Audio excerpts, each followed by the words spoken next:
I just wanted to show a bit of the differences between this new 25 amp hour Dorado battery I ordered from Aijiu Energy Tech in Shanghai.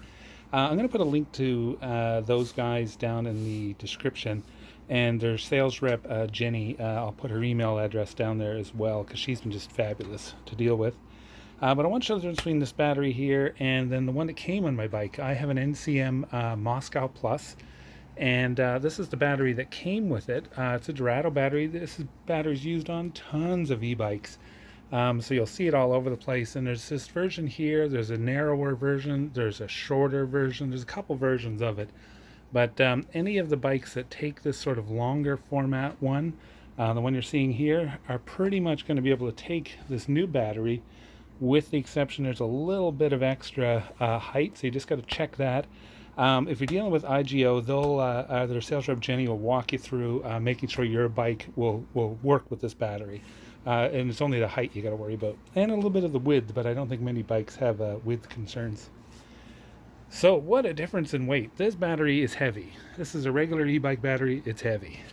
This one really heavy. It's quite significantly heavier, but I'm looking forward to all that extra energy.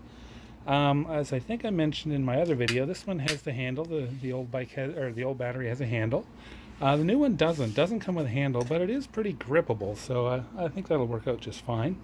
And sometimes I would hook things on this handle and it would be annoying, so I guess I won't have that to deal with. The old Dorado batteries, the charging port is down here, which when it's mounted on your bike is near the ground. I never really cared for that because the top of the battery is up here at this end. On the new one, it's much nicer. See, the end has nothing on it, so it's totally sealed up. That's fantastic for water. And then up here on the other end, the regular discharge port, and then this cover, which is just the USB port on the old battery. On the new one, it's tough to get open, which is a good thing, really, for weather. I had it open, so I know it opens. Give me a moment. Oh my gosh. There we are.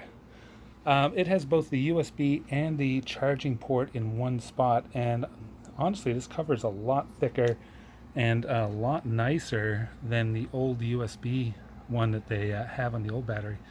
That works fine, but it's pretty thin, and I cover it over with tape when I travel in any kind of wetness. This new one is much more substantial, much thicker, and I really like how much it seats in there. That's going to be nice. And I see now it is actually pretty easy to open. There's a little catch there. I just was missing it. Anyway, that's sort of a first look at the battery. It's got the traditional on-off kind of switch here.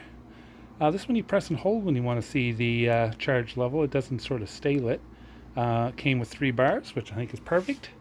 For shipping, you don't want to ship these kind of batteries fully charged. It's just not best practice. And yeah, I think that's about it for quick first looks. Next we'll be getting on the bike and go for a ride.